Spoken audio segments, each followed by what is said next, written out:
The dust rose in clouds so thick that Prescott Riley could taste the grit between her teeth, but she never once slowed the galloping paint horse beneath her, as she raced alongside the panicked longhorn steer that had broken from the herd. Thomas Lancaster stood in his stirrups near the makeshift corral, watching this stranger work his cattle with a precision that made his three best hands look like boys playing at ranching. The woman rode like she had been born in the saddle, her rope spinning in a perfect loop above her head, before sailing through the air and settling around the steer's horns with an accuracy that stole his breath. She dug her heels in, and her paint sat back on its haunches, bringing 1,500 pounds of ornery beef to a standstill in seconds.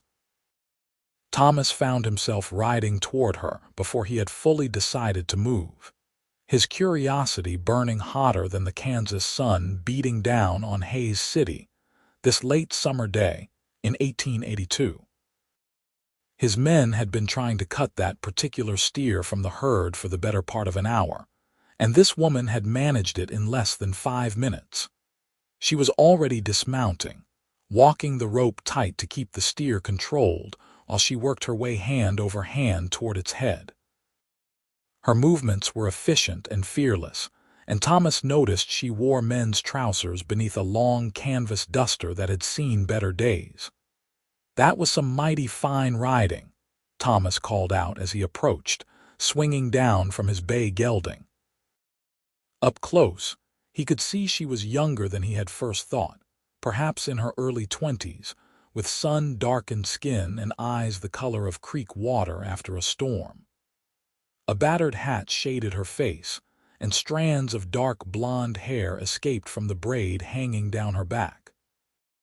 "Just doing what needed doing," she replied, her voice carrying a hint of weariness that spoke of long miles traveled. "This your outfit, Thomas Lancaster? This is my ranch, the Double L, about 6 miles east of here. We were moving cattle through to the holding pens in town when that one decided to make a break for freedom." He studied her face, noting the determined set of her jaw and the way she held herself with a quiet confidence he rarely saw in anyone, man or woman. "You looking for work?" Prescott considered the question while she worked the rope free from the now docile steer. She had been looking for work for 3 weeks, ever since leaving her father's failed ranch in Colorado.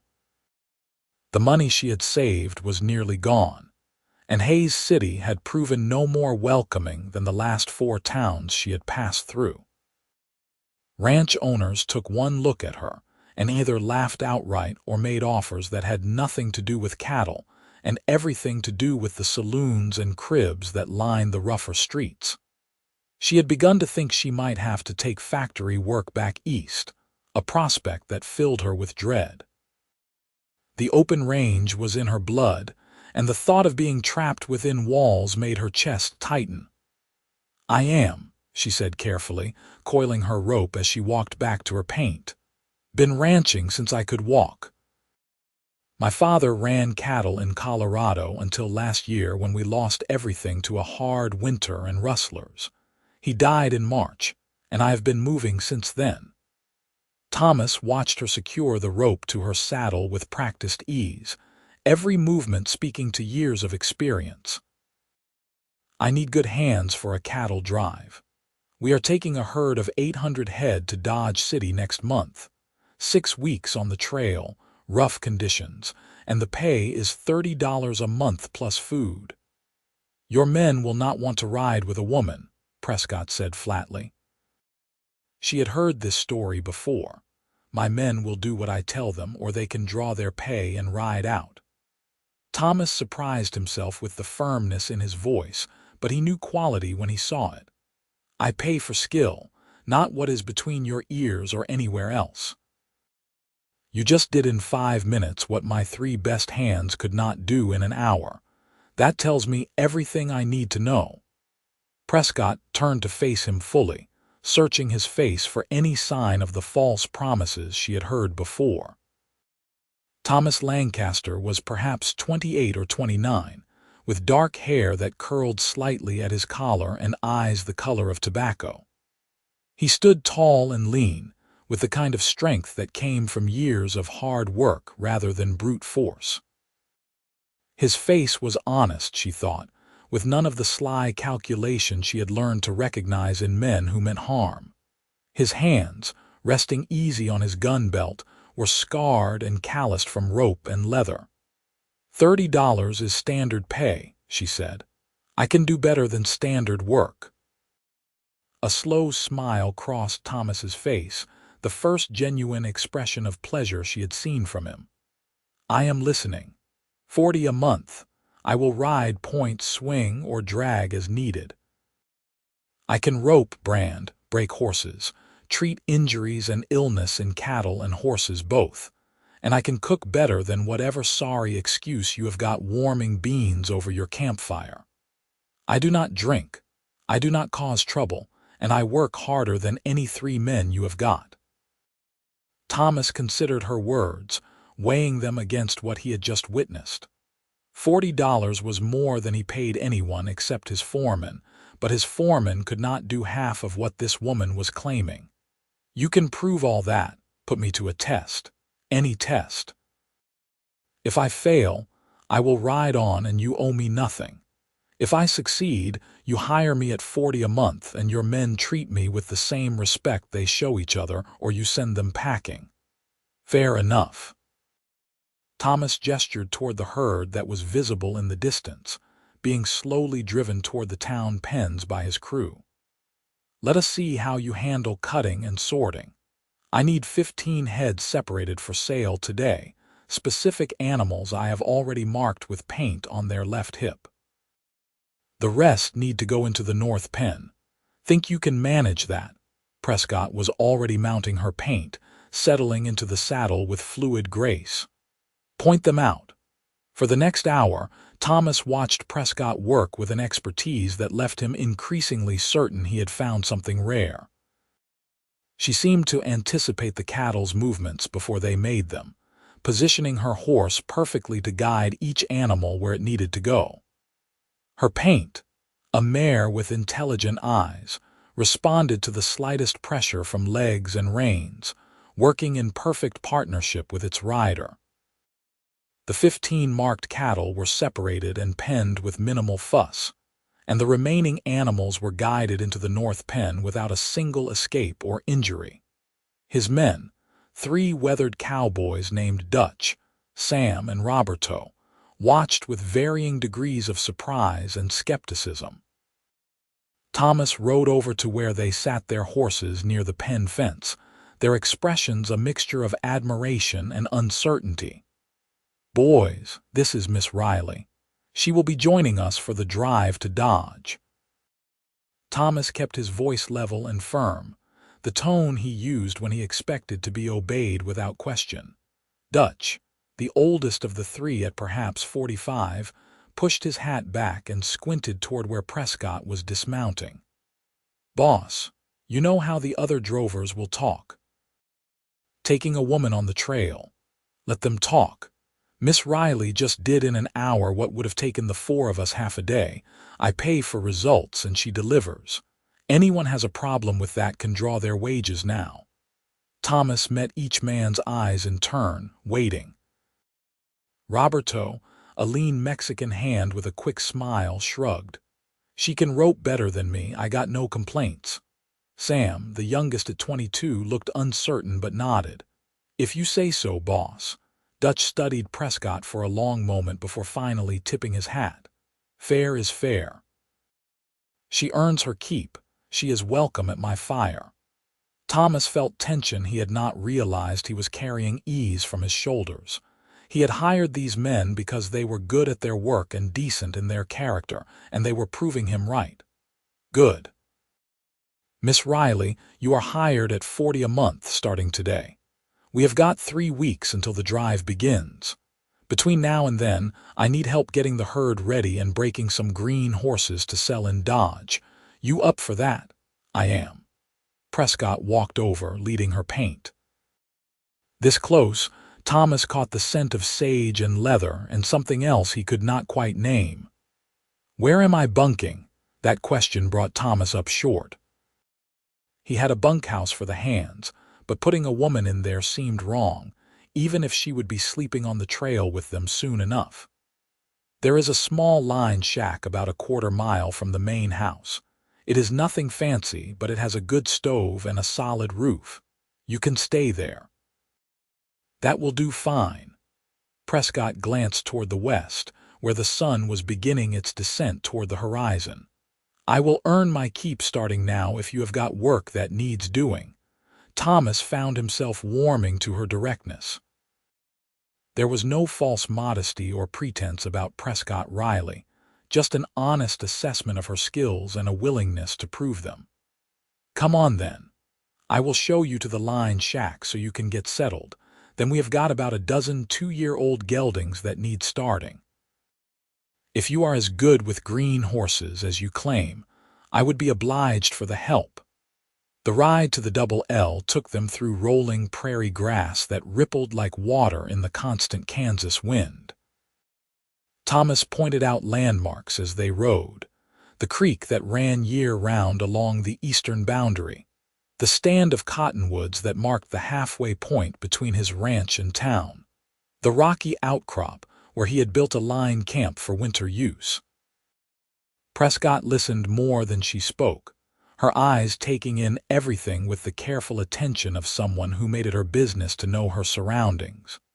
The ranch house itself was a sturdy 2-story structure built from native stone and timber, with a wide porch that wrapped around 3 sides.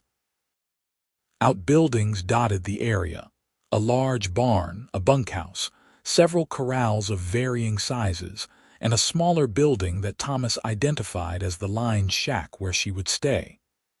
He led her there first, dismounting to open the door and show her inside. The interior was sparse but clean: a single room with a narrow bed along one wall, a small table and 2 chairs, a pot-bellied stove, and shelves for storage. A window on the eastern wall let in the late afternoon light, and Prescott could see clear to the main house from where she stood. It was far nicer than many places she had slept in recent weeks, and infinitely better than the hayloft accommodations she had been considering if she did not find work soon. "This is good," she said simply. "Thank you. There is a well between here and the barn, fresh water. Outhouse is behind the building. You need anything else, you let me know." Thomas found himself oddly reluctant to leave, though he had work waiting. There was something compelling about Prescott Riley, something that went beyond her obvious skill with horses and cattle. She carried herself like someone who had faced hard things and survived them, and there was a quiet strength in her that called to something in his own nature. Prescott sensed his hesitation and met his eyes directly. "I will not let you down, Mr. Lancaster. Thomas. If we are working together, might as well use given names." He shifted his weight, suddenly aware of how she looked in the dimming light streaming through the window, all angles and determination and unexpected grace. "And I believe you. Something tells me you are a woman of your word." "I try to be." Prescott allowed herself a small smile, the first real one she had shown since arriving in Hays City. "Give me 10 minutes to unsaddle my horse and stow my gear, and I will be ready for those green horses." Thomas nodded and stepped outside, waiting while she unloaded her bedroll and saddlebags from her paint. Her possessions were few, everything she owned apparently fitting into 2 canvas bags and a bedroll that had been carefully mended in several places. The evidence of her recent hardship was clear, but she carried it without complaint or self-pity, and Thomas found himself respecting that more than he could easily express. True to her word, Prescott emerged from the line shack exactly 10 minutes later, her duster removed and her sleeves rolled up to reveal strong forearms marked with the scars of rope and barbed wire. She had traded her worn hat for a darker one that fit more snugly, and Thomas recognized the style as one designed for work with unpredictable horses, less likely to fly off and spook an animal at a critical moment. The corrals behind the barn held the young horses, all of them geldings that Thomas had been raising from colts. They were good stock, smart and sturdy, the kind that would sell well to ranchers and cavalry buyers alike in Dodge City. But they were also green broke, meaning they would accept a halter and lead but had minimal experience with saddle and rider. Starting them properly was skilled work, the kind that could make the difference between a reliable mount and a dangerous one. Dutch, Sam, and Roberto had gathered to watch, curious to see if this woman's skill extended beyond cattle work. Thomas understood their interest. Plenty of ranch hands could sit a broke horse and work cattle, but starting green horses required a different set of abilities entirely. A combination of patience, timing, and instinct that could not easily be taught. Prescott walked among the young horses first, not rushing, letting them grow accustomed to her presence. She moved with her shoulders slightly turned, her eyes averted just enough to seem non-threatening, and Thomas noticed she kept her breathing slow and even. One by one, the horses relaxed, going back to their exploration of the corral fence and water trough. After several minutes, she approached a blood bay gelding with a white star on his forehead, extending her hand for him to smell. The bay snorted and backed up a step, but Prescott did not chase him. She simply stood still, hand extended, until curiosity overcame wariness and the horse stretched his neck forward to investigate. When his nose touched her palm, she stood motionless for a heartbeat before slowly raising her other hand to stroke his neck. The gelding's ears flicked forward, and gradually his body language shifted from tension to acceptance. "Can I get a halter and lead?" Prescott called softly, not taking her eyes from the bay. Thomas grabbed the requested items from the fence post and approached carefully, not wanting to undo her careful work. He handed them over and stepped back, watching as she slipped the halter over the bay's head with practiced efficiency. The horse accepted it with only a brief head toss, and then Prescott was leading him out of the corral and toward a smaller round pen Thomas used for training work.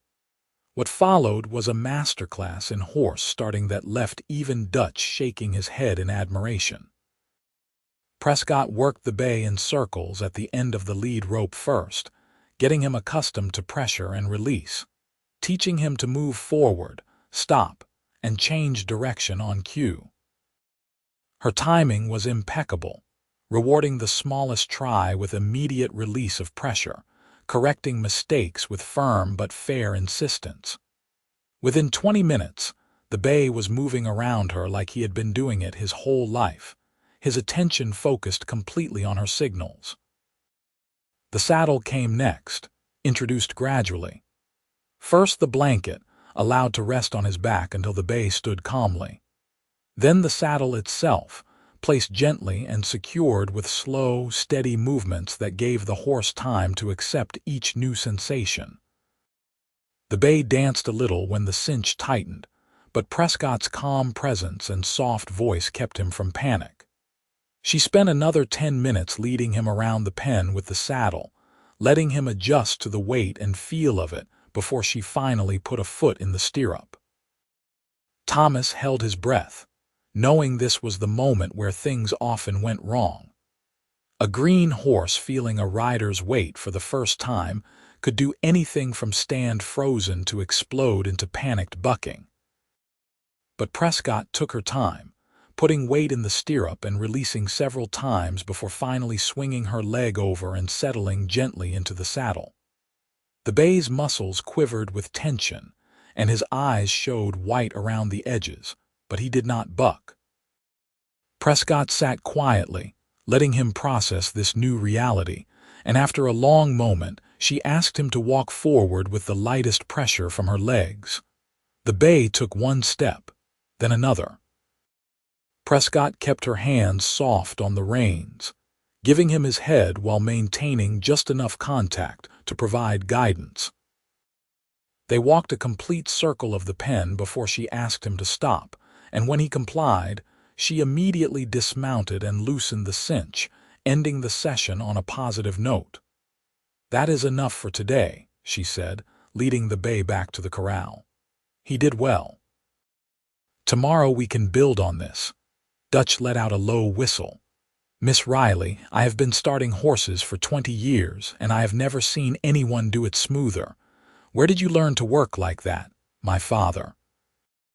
Prescott removed the saddle and carried it to the fence, her expression growing distant. "He could gentle the wildest mustang without breaking their spirit. Said a horse that trusted you would do twice the work of one that feared you. I just do what he taught me."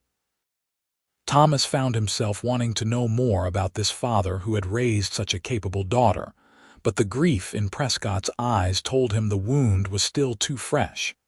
Instead, he said, "You are not exaggerating about your skills. That was exceptional work." "I told you I could do better than standard." Prescott's tone was matter-of-fact, but Thomas thought he detected a hint of pleasure at the compliment. "How many more need starting?" 11. "But we do not need to rush them all in one day." Thomas glanced at the setting sun, which was painting the western sky in shades of orange and gold. "It is nearly supper time. You hungry?" As if in answer, Prescott's stomach growled audibly, and she pressed a hand to it with a rueful expression. "I have not eaten since yesterday morning." Thomas felt something twist in his chest at those words, a reminder of just how close to the edge she had been traveling. "Come on to the house. My cook, Maria, always makes enough to feed an army. She will be happy to have someone who appreciates her efforts." The ranch house interior was comfortable and lived in, with worn furniture that spoke to years of use and sturdy construction. Maria, a round woman in her 50s with streaks of gray in her dark hair, took one look at Prescott and immediately began piling food onto a plate. There was roast beef still steaming from the oven, potatoes swimming in butter, fresh bread, green beans from Maria's garden, and a slice of apple pie that made Prescott's mouth water just looking at it. "You eat," Maria commanded, setting the plate in front of Prescott with a firmness that brooked no argument. "Too skinny. We fix this." Prescott found herself blinking back unexpected tears at the simple kindness. She had grown accustomed to hostility or unwanted attention from strangers, and Maria's matter-of-fact concern touched something deep inside her. "Thank you, madam." "Maria, no madam here." The cook patted her shoulder before turning to fix a plate for Thomas. "You work for Mr. Thomas. You eat at my table. This is the rule." Thomas had seen the brief shimmer of tears in Prescott's eyes and felt that strange tightness in his chest return. He found himself wondering what she had endured in the months since her father's death. What hardships had brought her to his ranch with everything she owned fitting in 2 saddlebags.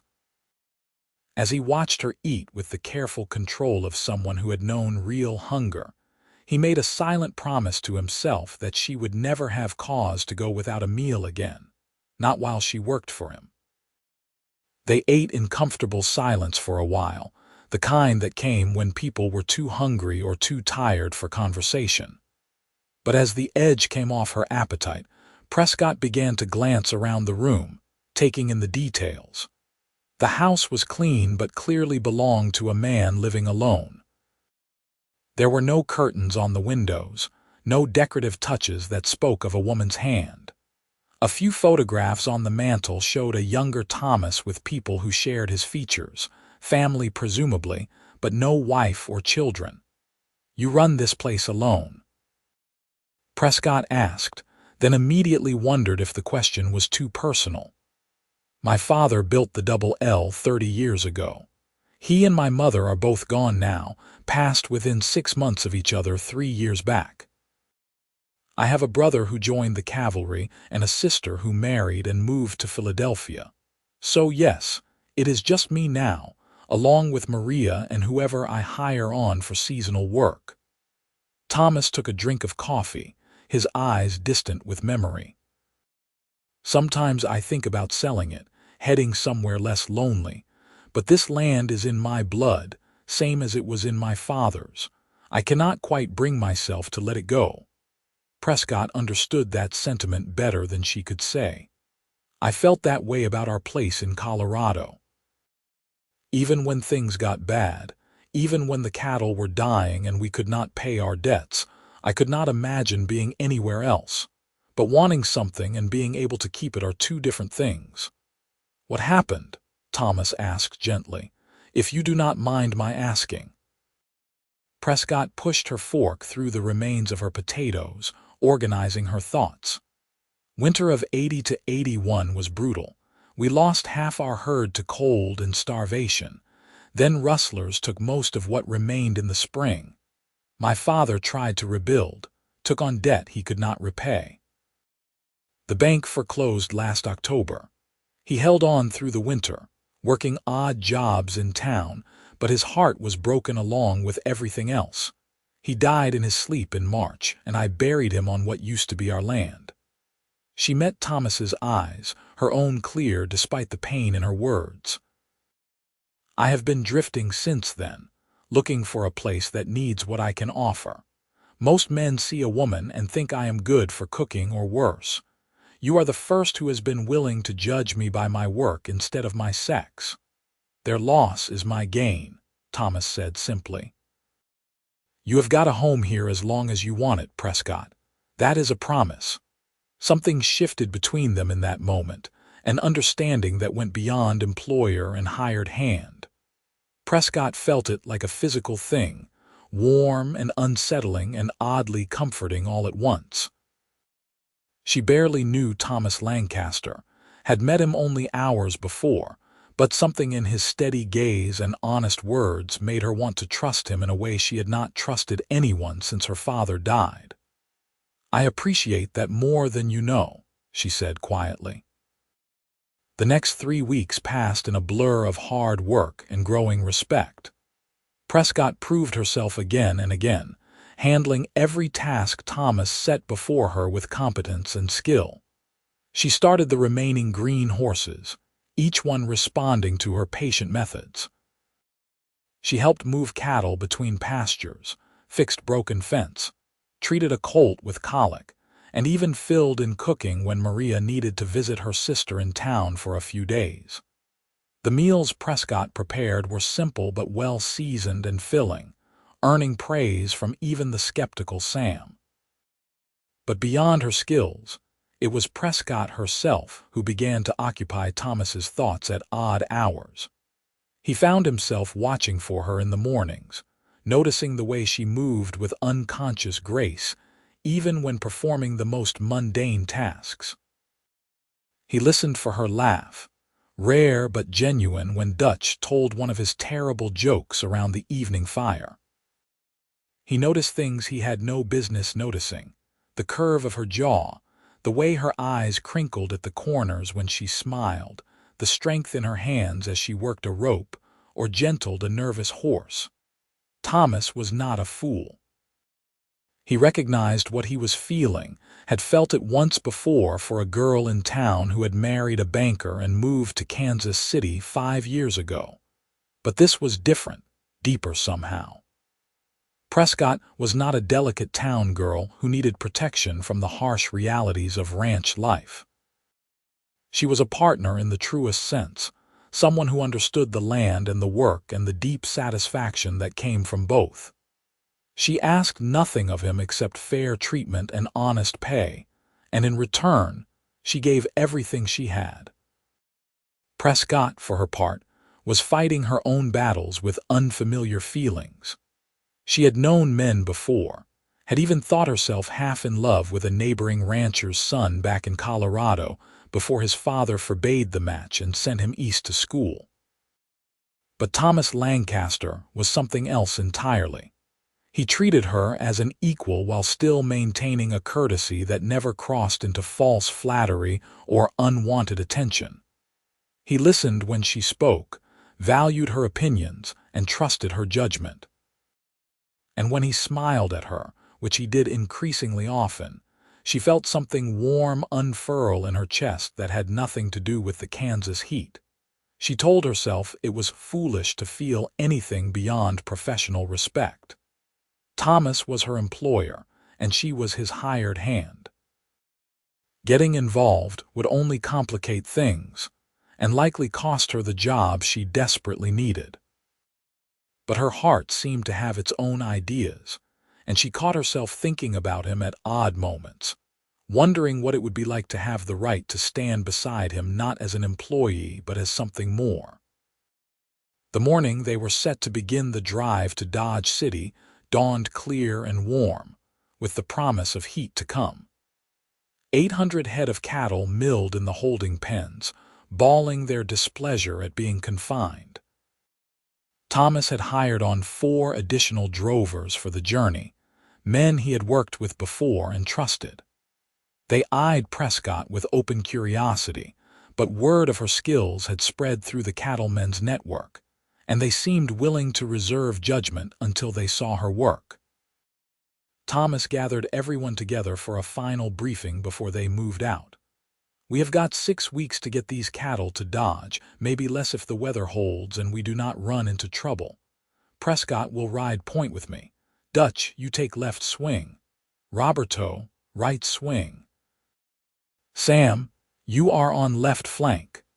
He continued assigning positions, placing the new hires in strategic spots based on their experience. Prescott is riding point. One of the new men, a burly drover named Cole with a scar across his cheek, sounded skeptical. "No offense, miss, but point is where the work is hardest. You sure you are up for it?" Prescott met his gaze steadily. "I am sure. You worry about your own position and I will worry about mine." Thomas cut in before Cole could respond. "Prescott has earned her position, same as everyone else here. Anyone has a problem with that can draw their pay right now and find other work. Otherwise, I expect every man here to show her the same respect they show each other. We clear?" A chorus of agreement followed, some more enthusiastic than others, but no one challenged the order directly. Thomas nodded, satisfied. "Good. Let us move these cattle out." The first day on the trail set the tone for what followed. Prescott rode at the front of the herd alongside Thomas, guiding the lead steers toward their first night's camp. The work was exactly as hard as Cole had suggested, requiring constant attention and quick reactions to keep the cattle moving in the right direction. But Prescott handled it with the same competence she had shown in everything else, and by the time they bedded down the herd that evening, even Cole was forced to admit she pulled her weight. Night camps developed a rhythm of their own. After the cattle were settled and guards posted, the men gathered around the fire to eat and share stories. Prescott found herself welcomed into this circle more readily than she had expected, her skills having earned her a place that her sex alone would never have granted. She mostly listened, learning the personalities and quirks of each man, but occasionally she added her own stories, memories of drives she had been on with her father or difficult situations she had navigated. Thomas watched her from across the fire, marveling at how naturally she fit into the group. She neither flirted nor played on her femininity, but nor did she try to become one of the men. She was simply herself, capable and calm and occasionally funny in a dry way that caught people off guard. He noticed how the other men's attitudes shifted over the first few days, skepticism giving way to acceptance and then respect. A week into the drive, they encountered their first real test. A thunderstorm rolled in during the night, the kind of sudden, violent weather that turned cattle nervous and unpredictable. Thomas was on watch when the first drops began to fall, and he immediately began rousing the other men, Lightning cracked across the sky, and thunder followed seconds later, close enough to feel in his chest. "Get them up and moving," Thomas shouted over the growing roar of the storm. "If they stampede, we need to turn them before they scatter." The cattle were already on their feet, lowing in distress and milling in increasingly panicked circles. Prescott appeared at Thomas's side, her slicker already soaked through, and her face grim with concentration. "Which way do you want to point them?" "North, toward that dry wash we passed this afternoon. Better to let them run themselves out in that direction than risk them heading toward the creek and drowning themselves." Thomas had to shout to be heard over the storm. Prescott nodded and wheeled her paint toward the front of the herd. Thomas followed, trusting the other men to fall into position. The cattle broke into a run just as he reached the leaders, 800 animals moving as one in blind panic. Lightning strobed across the landscape, turning the world into a series of frozen images. Rain came down in sheets, reducing visibility to almost nothing. But Prescott was ahead of him, her paint racing alongside the lead steers. Thomas watched her lean forward in the saddle, becoming one with her horse, guiding rather than fighting the stampede. She angled the leaders gradually northward, using their own momentum against them. And slowly, incredibly, the herd began to turn. Thomas moved to support her, boxing in the cattle from the other side. And together, they kept the animals moving in a controlled direction instead of scattering across the prairie. The stampede ran itself out after about 3 miles, the cattle slowing to a walk and finally stopping in the dry wash Thomas had identified. The rain continued, but the worst of the storm was passing, thunder growing more distant. Thomas rode over to where Prescott sat her paint, both of them breathing hard from the exertion and adrenaline. "That was the best piece of riding I have ever seen," Thomas said, meaning every word. "You just saved this whole drive." Prescott pushed wet hair out of her face, her chest heaving. "We both did. I could not have turned them alone. But you started it. You saw what needed doing and did it without hesitating." Thomas moved his horse closer until his leg nearly brushed hers. Rain streamed down both their faces, but neither moved to seek shelter. "You are something special, Prescott Riley. I hope you know that." Their eyes met and held, and Prescott felt her breath catch in her throat. There was something in Thomas's gaze that went beyond professional admiration, something warm and intense that made her heart hammer in her chest.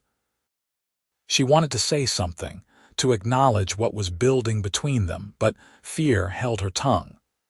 What if she was wrong? What if she ruined everything by reading too much into a moment born of danger and relief? "We should check on the men," she said instead, her voice coming out rougher than intended. "Make sure everyone made it through." The moment broke, and Thomas nodded, though something in his expression suggested he knew what she was avoiding. "Right. Let us round everyone up and get a count on the cattle." Miraculously, all the men had come through unscathed, and they had lost only 3 head in the stampede.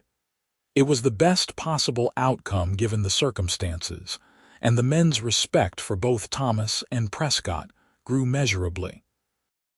Cole, in particular, seemed to have undergone a complete reversal in his opinion, telling anyone who would listen about the crazy, brave way Prescott had ridden straight into the stampede without a moment's hesitation. As the days passed and they pushed deeper into Kansas, the attraction between Thomas and Prescott became harder to ignore. They rode together at the front of the herd, their conversations ranging from practical matters of the drive to more personal topics. Thomas told her about growing up on the Double L, about his father's dreams for the ranch, and his own struggles to honor that legacy while making his own mark.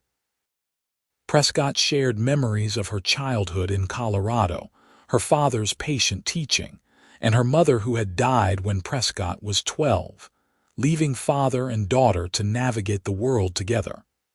You ever think about doing something else? Thomas asked one afternoon as they rode. Something easier than ranching. Prescott considered the question seriously. Sometimes, when my back aches and my hands are too cold to feel, I think it might be nice to have an easy job somewhere warm and dry. But then I see the sun rising over the prairie, or I feel a good horse responding to my signals, or I watch cattle grazing peacefully under a big sky, and I cannot imagine doing anything else. This life gets in your blood, I think. Once it is there, nothing else quite satisfies. I feel the same way, Thomas said quietly. Even when things are hard, even when I am working myself to exhaustion, I cannot picture being anywhere else or doing anything different. This land, these animals, this work, it is who I am.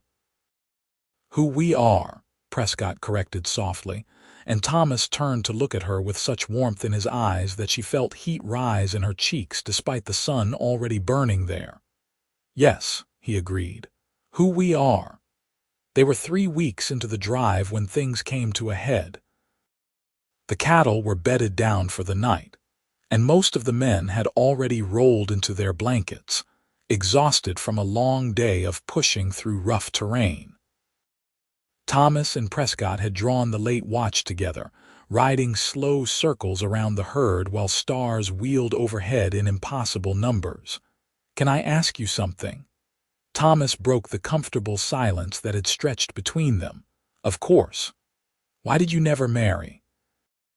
A woman with your skills and spirit, I would have thought some rancher would have snapped you up years ago." As soon as the words left his mouth, Thomas worried they were too personal, too presumptuous. But Prescott did not seem offended, only thoughtful. "My father needed me after my mother died.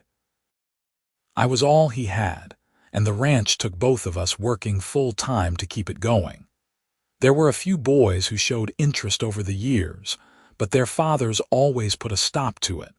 A girl who worked like a ranch hand was not suitable wife material, apparently." She paused, then added with a hint of bitterness, "I was good enough to work alongside their sons, but not good enough to marry them." "Then they were fools," Thomas said flatly. "Every last one of them." Prescott looked at him in surprise. "You think so, I know so. You are worth 10 of any delicate town girl who cannot do more than pour tea and embroider pillows. You are strong and capable and honest. You do not play games or put on false airs. Any man would be lucky to have you as a partner." Thomas paused, his heart pounding. "I would consider myself the luckiest man alive if you would even consider the possibility." The words hung between them, and Prescott felt her world tilt on its axis. "Thomas, what are you saying?" "I am saying that over these past weeks, I have come to care for you in a way that goes well beyond an employer valuing a good employee.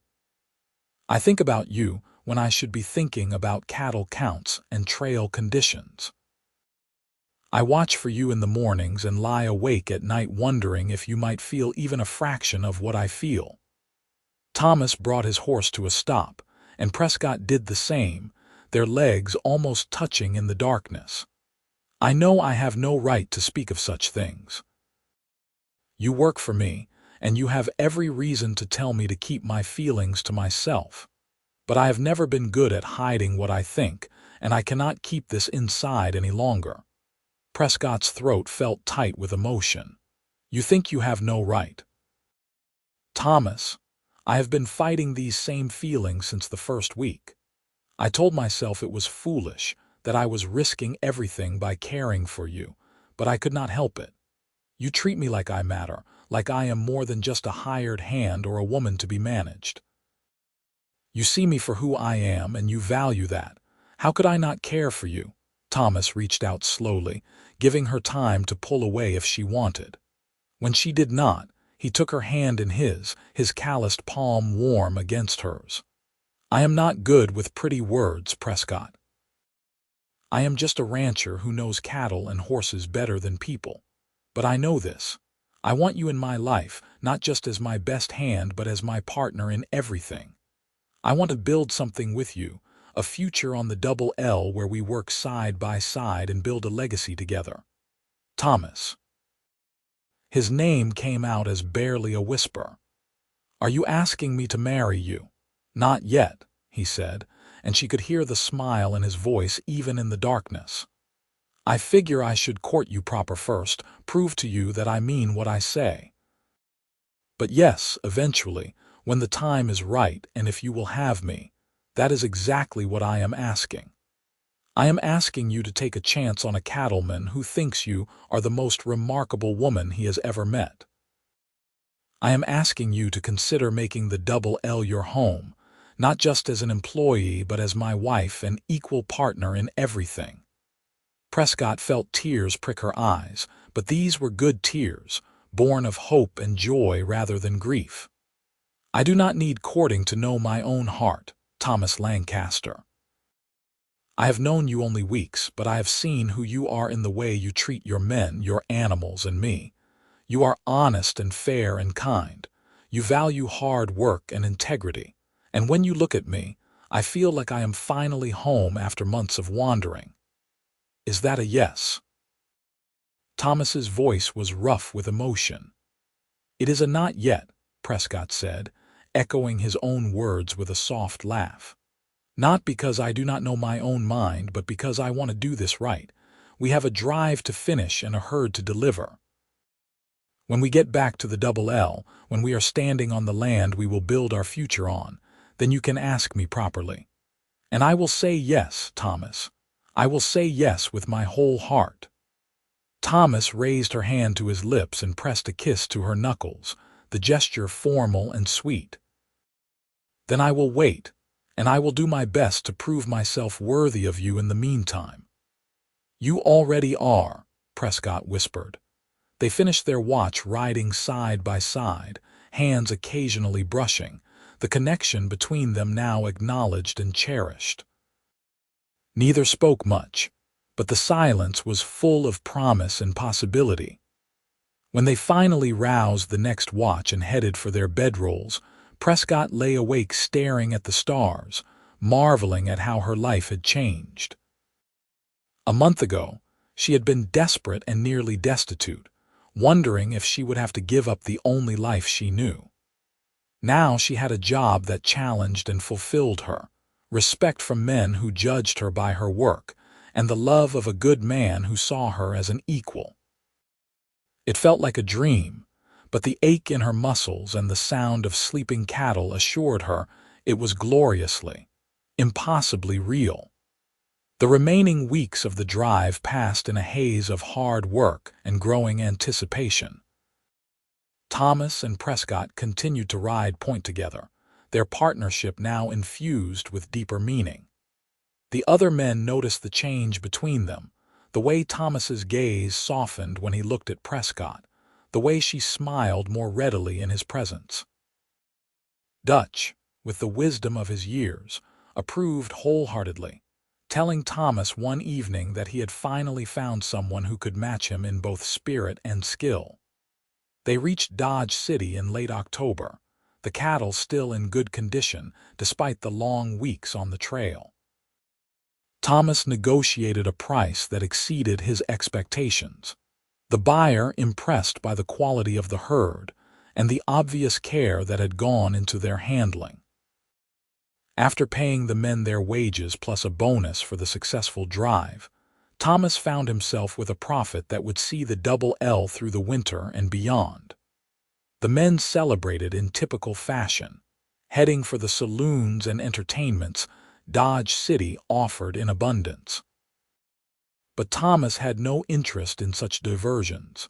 He found Prescott at the stockyard, checking on the green horses they had brought to sell, and extended his hand to her. "Walk with me," he asked.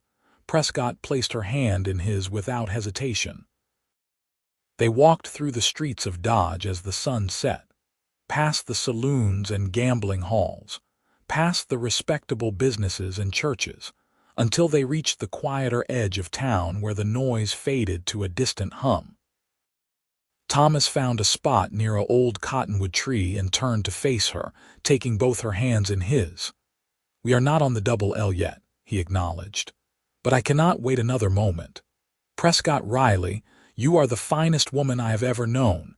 You are strong and capable and fearless. You work harder than any 3 men and never complain. You treat animals with kindness and people with honesty. You have brought life and purpose back to my days in a way I did not know I was missing. I want to spend the rest of my life working beside you, building something together, facing whatever comes as partners." He took a breath, his eyes never leaving hers. "Will you marry me? Will you be my wife and help me build a legacy on the double L?" Prescott felt her eyes fill with tears, but she was smiling so hard her cheeks hurt. "Yes, Thomas. Yes to all of it. I will marry you and work beside you and build a life with you. I will be your wife and your partner and whatever else you need me to be." Thomas pulled her close, wrapping his arms around her and holding her tight against his chest. Prescott could hear his heart beating rapidly, matching the pace of her own. When he finally pulled back enough to see her face, he cupped her cheek gently with one calloused hand. "May I kiss you?" he asked, always respectful, always giving her the choice. "I wish you would," Prescott breathed, and then his lips were on hers, gentle at first and then deeper as she responded with equal fervor. It was her first real kiss, and it felt like coming home and setting out on an adventure all at once. When they finally broke apart, both were breathing hard, and Thomas rested his forehead against hers. "We should marry before we head back," he said. "I do not want to wait, and I do not want there to be any question about your place on the double L. You will be my wife, not my employee. My partner in everything." "I want that too," Prescott agreed, "but I have nothing to wear, no family to stand with me. You have me, and that is all that matters. As for a dress, we will find something in town. Nothing fancy, just something that makes you feel pretty." Thomas kissed her forehead softly. "I want you to have everything you deserve, Prescott, starting now." They were married 2 days later in a simple ceremony at the Dodge City Church, with Dutch standing as witness and the young minister's wife lending Prescott a dress of pale blue calico that fit reasonably well. Prescott felt strange in a dress after weeks in trousers, but the look in Thomas's eyes when he saw her made every moment of discomfort worthwhile. He looked at her like she was the most beautiful thing he had ever seen, and she believed him because Thomas Lancaster had never lied to her about anything. The ceremony was brief, the vows traditional but heartfelt. When the minister pronounced them husband and wife, Thomas kissed her with a tenderness that brought tears to her eyes. They spent their wedding night in a hotel, the first time Prescott had slept in a real bed in months, and Thomas was patient and gentle as they learned each other in this new way. Afterward, lying wrapped in his arms, Prescott felt a contentment she had never known, a sense of rightness that went bone deep. They set out for the double L a week later, having sold the green horses for good prices and completed the various business Thomas had in Dodge. The trip back took less time than the drive out, just the two of them riding easy across the prairie, camping under the stars and talking late into the night about their plans for the ranch. Thomas wanted to expand the herd, maybe try breeding some higher quality stock. Prescott suggested they could also raise horses, using her skill at starting young animals to develop a reputation for quality mounts. Together they dreamed and planned, building their future in words before they would build it in reality. When the double L finally came into view, Prescott felt emotion swell in her chest. This was home now, truly home, in a way nowhere had been since her father's ranch was foreclosed. Thomas reached over and took her hand as they rode up to the main house, where Maria stood waiting on the porch. The cook took one look at their joined hands and clasped hers together with obvious delight. "You married her. Finally. Some sense in your head. Welcome home, Mrs. Lancaster, Mrs. Lancaster." Prescott tested the name in her mind and found she liked the sound of it very much. She dismounted and found herself pulled into Maria's strong embrace, the older woman patting her back and muttering happily in Spanish about stubborn men and patient women. Thomas watched the two women with a smile, then began unloading their supplies and gear. The ranch hands had stayed behind to mind things, and they emerged from various buildings to greet the returning boss and his new bride. Their reactions ranged from surprise to delight, and Sam let out a whoop that made Prescott laugh. "About time, boss," the young cowboy called. "We were wondering if you would ever work up the nerve." "Less talking, more working," Thomas replied, but his grin took any sting from the words. "Prescott and I have plans for this ranch, and we are going to need everyone pulling their weight to make them happen." The next months were a blur of activity as Thomas and Prescott worked to implement their vision for the Double L. They purchased breeding stock, carefully selected animals that would improve the herd's quality. Prescott took charge of the horse program, acquiring several promising young animals and starting them with her patient methods. Word of her skills spread, and soon other ranchers were approaching Thomas about buying horses trained by his wife. Through it all, their marriage grew stronger. They worked together during the day, falling into an easy partnership that made the labor feel lighter. At night, they retreated to the main house, which Prescott gradually transformed from a bachelor dwelling into a real home. She added curtains to the windows, plants to the porch, small touches that made the space warmer and more welcoming. Thomas watched these changes with pleasure, marveling at how his life had expanded to include someone else's dreams and preferences alongside his own. They learned each other's rhythms and habits, the small intimacies that made a marriage. Thomas discovered that Prescott sang softly to herself while she worked, old songs her mother had taught her. Prescott learned that Thomas could not start his day without coffee strong enough to strip paint, and that he had a sweet tooth he indulged when he thought no one was watching.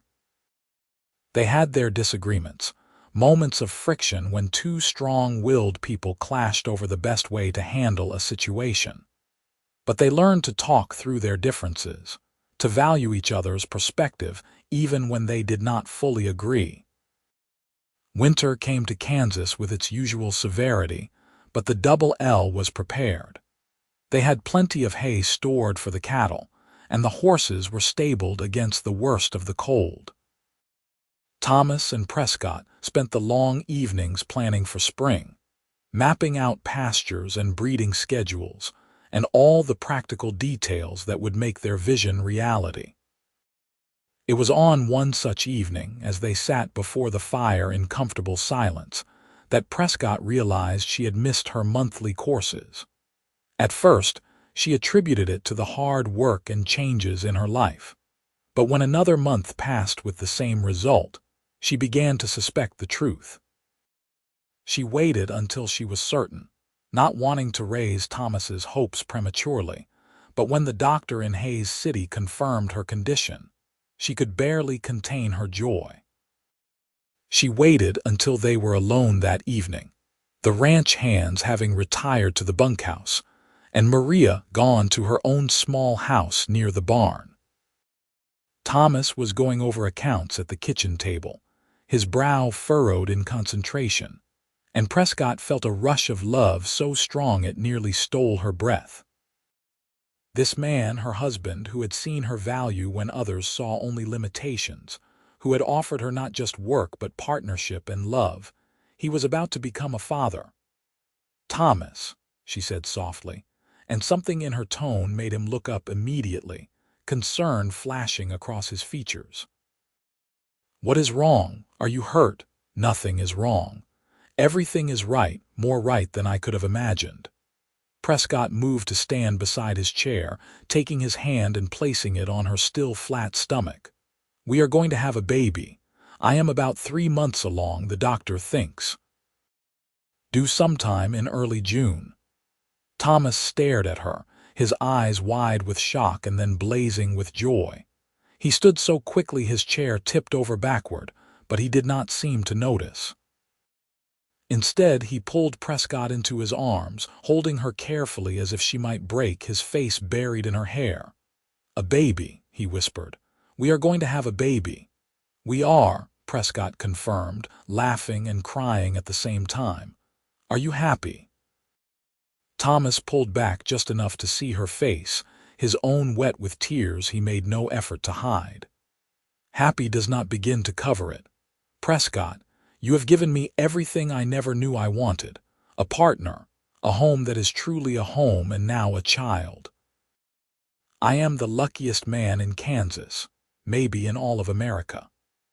They stood there holding each other as the fire burned low, talking about the future and the child who would join them in just a few months. Thomas placed his hand on Prescott's stomach repeatedly, marveling at the life growing there, and Prescott found herself hoping their child would have Thomas's kind eyes and steady nature. As her pregnancy progressed, Thomas became almost comically protective. He tried to keep Prescott from doing any heavy work, though she laughed and reminded him that women had been having babies while working ranches for generations. They compromised, with Prescott taking on lighter duties and accepting help more readily than she normally would. Maria fussed over her constantly, making special foods and insisting she rest more, and even the ranch hands treated her with a gentleness that would have been amusing if it were not so touching. Prescott bloomed with pregnancy, her body changing to accommodate the growing child.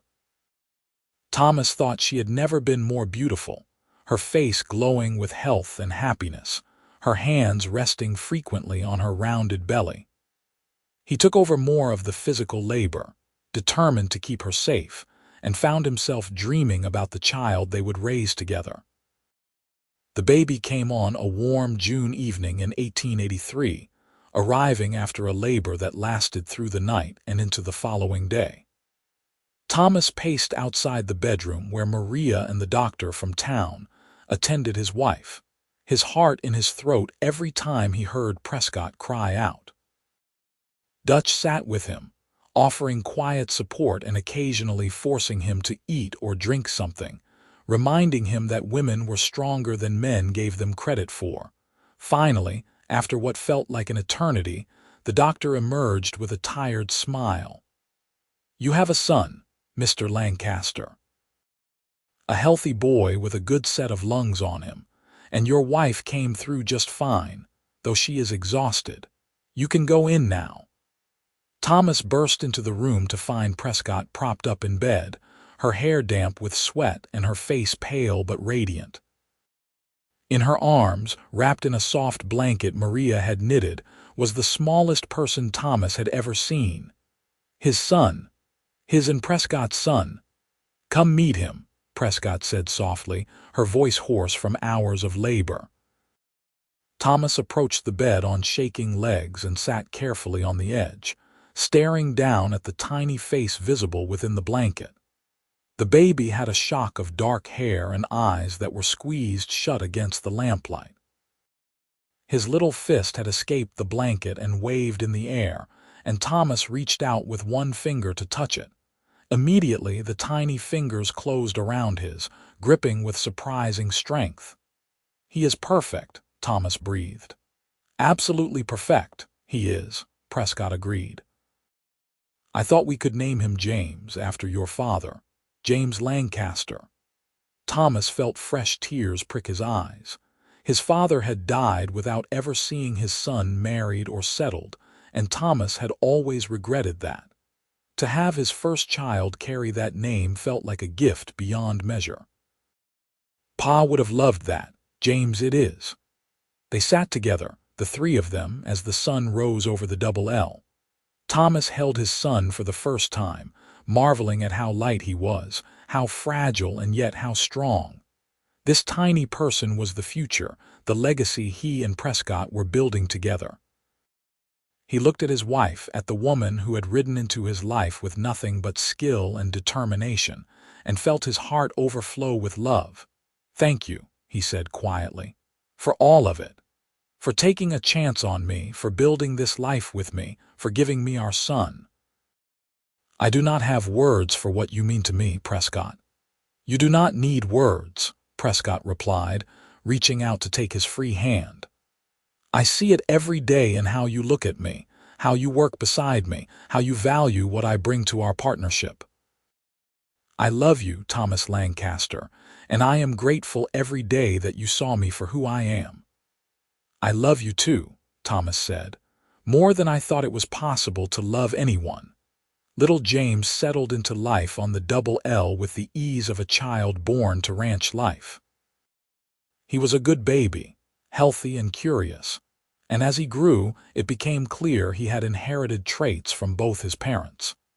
He had Thomas's dark hair and steady temperament, but Prescott's creek water eyes and stubborn determination.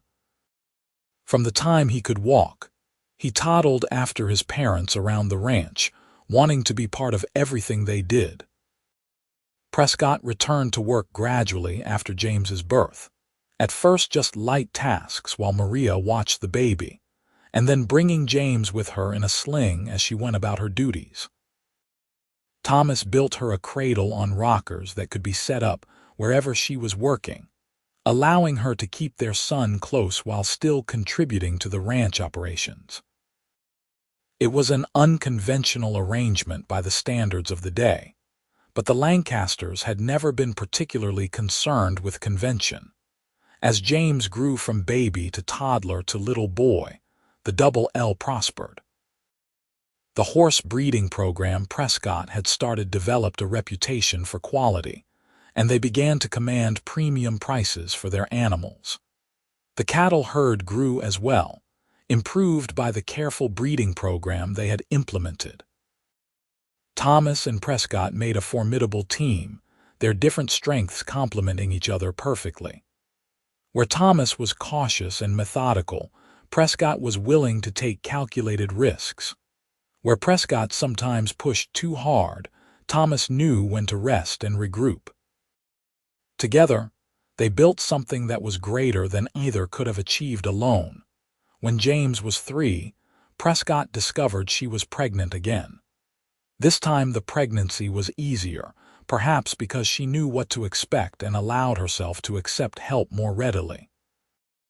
Their second child, a daughter they named Alina after Prescott's mother, arrived in the spring of 1886. She was tiny and fierce from the moment of her birth, with blonde hair like her mother's and a will that matched. Thomas joked that between Prescott and Alina, he was hopelessly outnumbered by stubborn women, a complaint that fooled no one given the besotted way he looked at both his wife and daughter. The years that followed were full and rich, marked by the rhythms of ranch life and the joys and challenges of raising children. James proved to be a natural with animals, showing his mother's patience and his father's steady hand.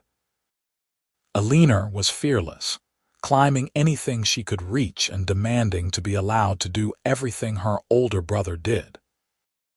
They grew up running wild across the prairie, learning to ride almost before they could walk, soaking up the knowledge their parents offered about cattle and horses and the land itself.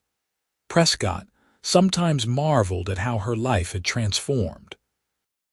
There were still hard days, times when the work seemed endless and the challenges overwhelming. But she faced them alongside Thomas, the two of them partners in every sense of the word, and that made all the difference. She thought sometimes about the desperate woman who had ridden into Hays City that summer day in 1882. Everything she owned in 2 saddlebags, her future uncertain. That woman would hardly recognize the life Prescott had now, surrounded by family and purpose and love. Thomas felt the same sense of wonder. He had been prepared to run the Double L alone, to build his father's legacy in solitude. Instead, he had found Prescott, a woman who matched him in skill and determination, who challenged him to be better and supported him when he fell short. Together, they had created not just a successful ranch but a real home, filled with laughter and love and the sounds of children playing. It was more than he had ever allowed himself to dream of, and he was grateful for it every single day. As the children grew older, Thomas and Prescott made sure they understood the story of how their parents met.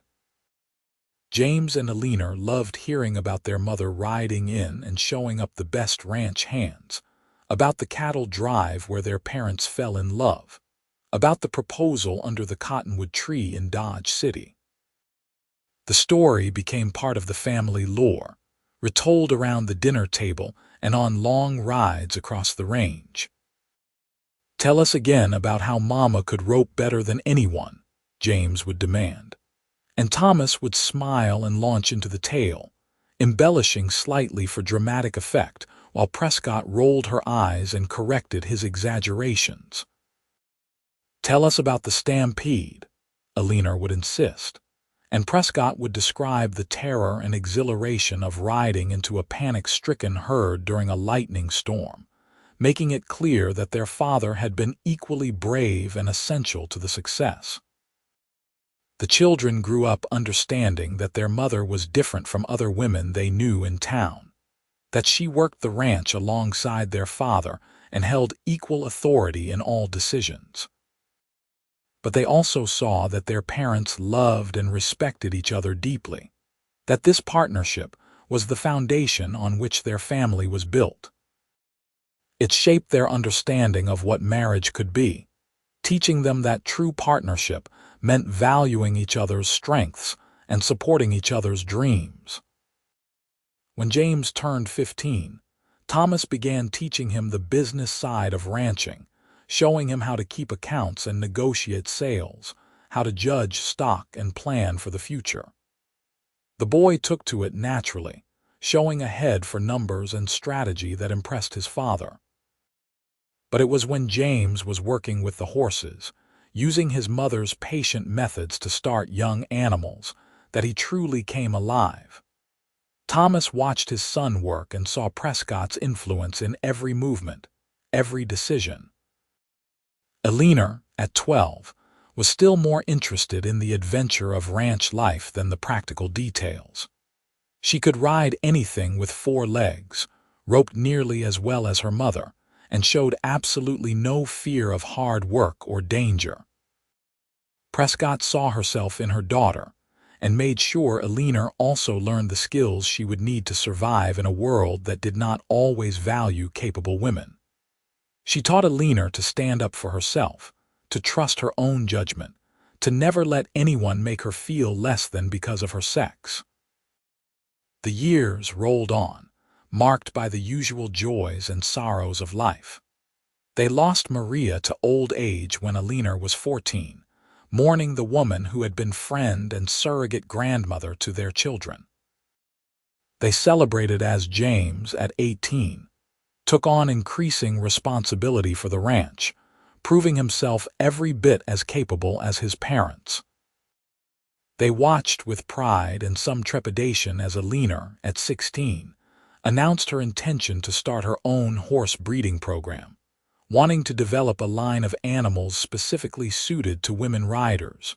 Through it all, Thomas and Prescott's love deepened and matured. The passionate intensity of their early years evolved into something quieter but no less profound, a bone-deep knowledge of each other that came from decades of partnership. They could communicate with a glance across a crowded room, knew each other's moods and needs without words. They still worked together daily, still rode out to check the herds or mend fence or handle whatever crisis had arisen. And at night, they still came together in their bedroom, finding comfort and passion in each other's arms. On a warm summer evening in 1898, Thomas and Prescott sat on the porch of the ranch house, watching the sun set over land they had worked for 16 years. Their children were grown, or nearly so. The ranch was prospering beyond their early dreams, and they had built a life together that honored both their strengths. Thomas reached over and took Prescott's hand, lacing their fingers together in a gesture so familiar it was almost unconscious. "Do you ever regret it?" he asked quietly. "Choosing this life, choosing me?" Prescott turned to look at him, seeing the man she had fallen in love with still present in the face marked by sun and time. "Not for a single moment. You gave me everything I needed when I had nothing. A home, a partnership, a family, a purpose. How could I regret the best decision I ever made?" "I am the one who benefited," Thomas argued gently. "You could have ridden into any ranch and amazed them with your skill. I just happened to be smart enough to recognize what I was seeing and make you an offer." "You offered me more than just work," Prescott reminded him. "You offered me respect and equality and eventually your name and your love. That is not something I could have found just anywhere, Thomas. That was specific to you, to the man you are." They sat in comfortable silence for a while, hands still linked, watching as stars began to appear in the darkening sky. Finally, Thomas spoke again. "I have been thinking about the future, about what happens to the Double L when we are gone. James loves this place, and he has the skill to run it. But Alina, she has her own dreams, her own vision. I want to make sure we provide for both of them, that they both have the resources to build the lives they want." "We could divide the ranch," Prescott suggested. "Give James the cattle operation and help Alina establish her horse breeding program on the western section. There is enough land and resources for both if we plan carefully." Thomas nodded slowly, the idea taking shape in his mind. That could work. James gets the main house and the established herd. Alina gets the western range and enough capital to build her own operation. They stay connected, can help each other out, but each has the space to build their own legacy. "We should talk to them about it," Prescott said. "Make sure it is what they both want. But I think you are right. It honors who they each are and what they each need." The conversation with their children happened a few weeks later, and both James and Alina embraced the plan with enthusiasm. James was ready to step fully into running the cattle operation, to continue building on the foundation his parents had established. Alina was excited by the prospect of creating something entirely her own, of proving that women could successfully run ranching operations if given the opportunity. The pride Thomas and Prescott felt in their children was almost overwhelming. As they worked to implement the division of the ranch, making sure each child had what they needed to succeed, Thomas and Prescott found themselves reflecting on the journey that had brought them here. From that first meeting in the dust and heat of a Kansas summer, through courtship on a cattle drive, through marriage and children and all the challenges and triumphs of building a life together, they had created something that would outlast them.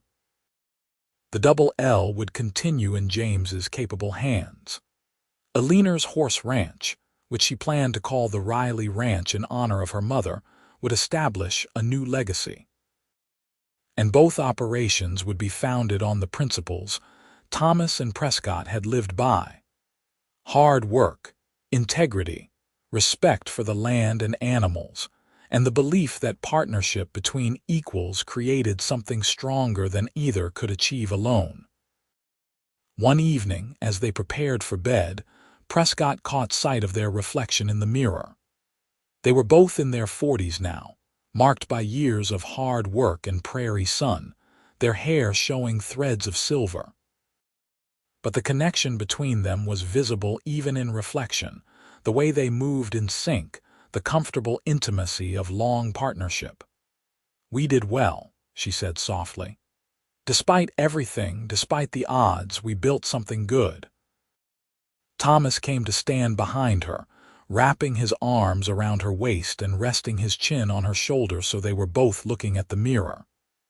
We built something extraordinary, and it is not finished yet, Prescott. We have got years ahead of us still, more legacy to build, more moments to share." She leaned back against him, solid and warm and utterly familiar. "Then let us make them count." The years that followed proved Thomas right.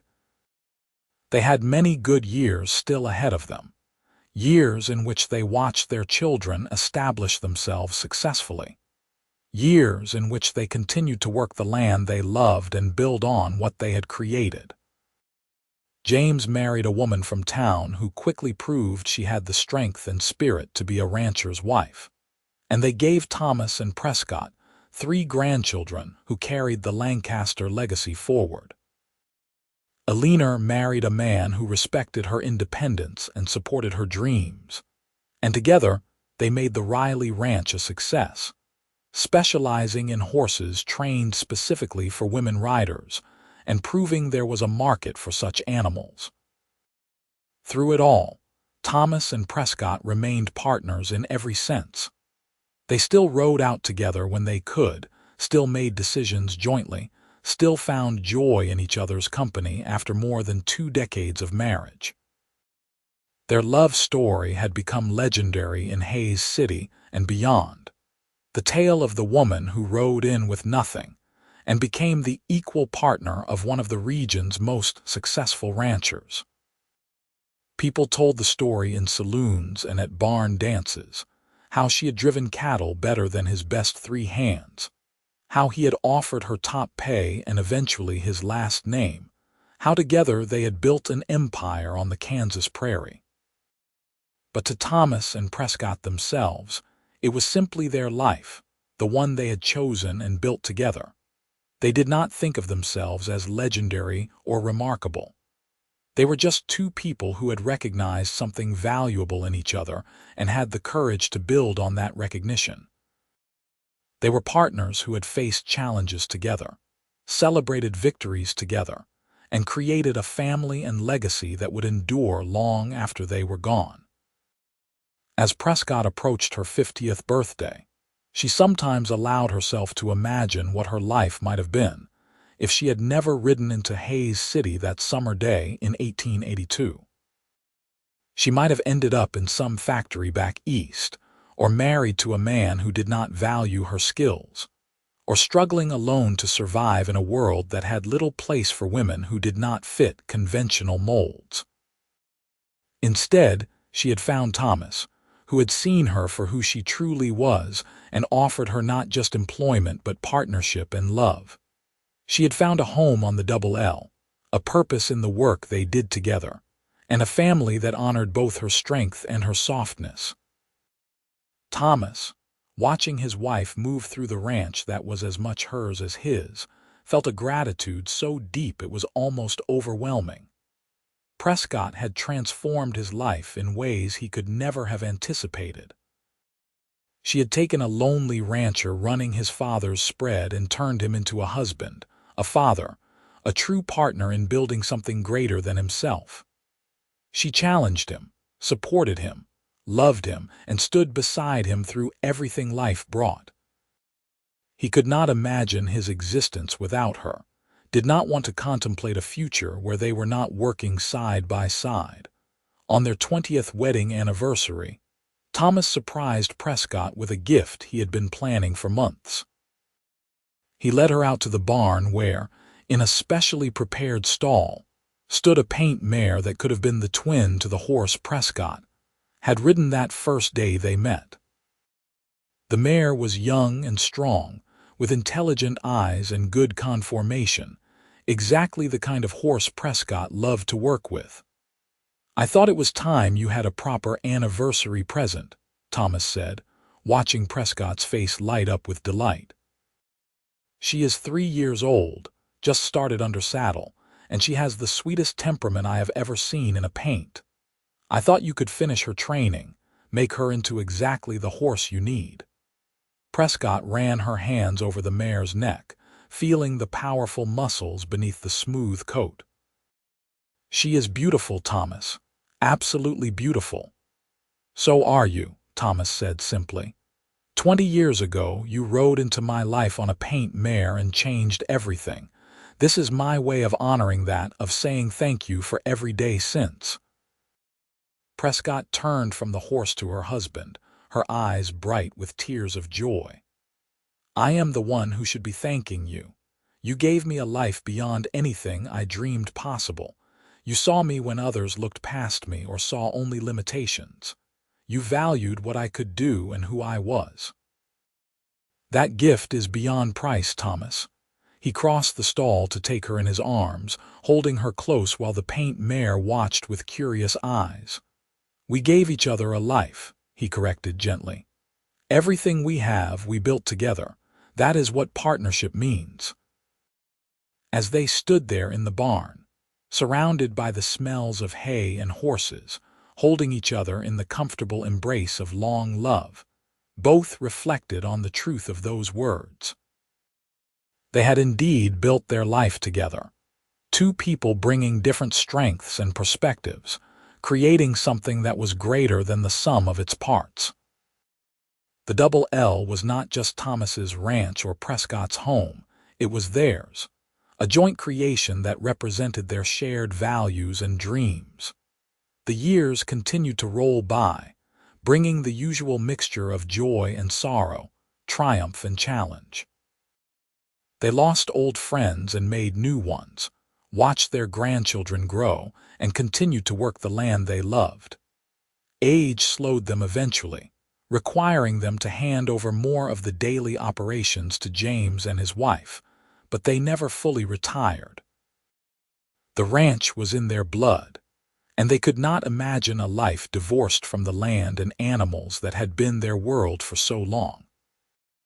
When Thomas turned 60, he and Prescott took a trip back to Dodge City, retracing the route of that long-ago cattle drive where they had first acknowledged their love. The landscape had changed in some ways. More settlements, more fences, the wildness of the early days gradually giving way to civilization. But the bones of the land remained the same, the rolling prairie and big sky that had witnessed their courtship. They stood under the cottonwood tree where Thomas had proposed, older now and marked by time, but still strong. Thomas took Prescott's hand, feeling the familiar calluses and scars that spoke to decades of hard work. "If I could go back to that day in Hayes City when you rode in, knowing everything that would follow, I would not change a single moment." "Neither would I," Prescott agreed. "Every challenge, every triumph, every ordinary day, they all led us here. To this life, this love, this legacy. I would not trade it for anything." They stood together in the fading light, two people who had built something extraordinary from a chance meeting and a willingness to see each other's true value. Behind them lay decades of shared work and love, of children raised and a ranch built, of a partnership that had weathered every storm. Ahead lay whatever years remained, to be spent together as they had spent all the others, side by side and stronger for it. The story of how Prescott Riley rode into Hayes City and amazed Thomas Lancaster with her skill, how he offered her top pay and eventually his last name, how they built the Double L into one of the finest ranches in Kansas. That story would be told for generations. But the truth of their lives was simpler and deeper than any story could capture. They had found each other when both needed it most. They had recognized something valuable and rare and had the courage to build on it. And they had created a life together that honored both of them, a partnership of equals that proved love and respect could overcome any obstacle. As the sun set over the Kansas prairie, Thomas and Prescott Lancaster stood together, hands linked, hearts joined, looking toward a future that remained bright with possibility. They had built their legacy not just in land and cattle and children, but in the example they set of what true partnership could achieve. And that legacy would endure long after they were gone, a testament to the power of seeing and valuing each other's true worth, of working together toward shared dreams, of love that was rooted in respect and grew stronger with every passing year. Their story had a happy ending because they chose to make it so day after day, year after year, through all the challenges and triumphs that life brought. They chose each other, chose partnership, chose love, and in doing so, they created something that would last not just a lifetime but generations. The Double L and the Riley Ranch stood as monuments to what they had built together, but the true legacy was in the love they shared, the respect they maintained, and the example they set for all who came after. And so, as evening fell over the land they loved, Thomas and Prescott Lancaster walked together toward home, their steps matched by long practice, their hearts beating in rhythm, their future stretching bright before them. They had found each other against all odds, had built a life together that exceeded their dreams, and had proven that when two people truly partner as equals, there is nothing they cannot achieve. It was a happy ending, but more than that, it was a happy life, lived fully and well together.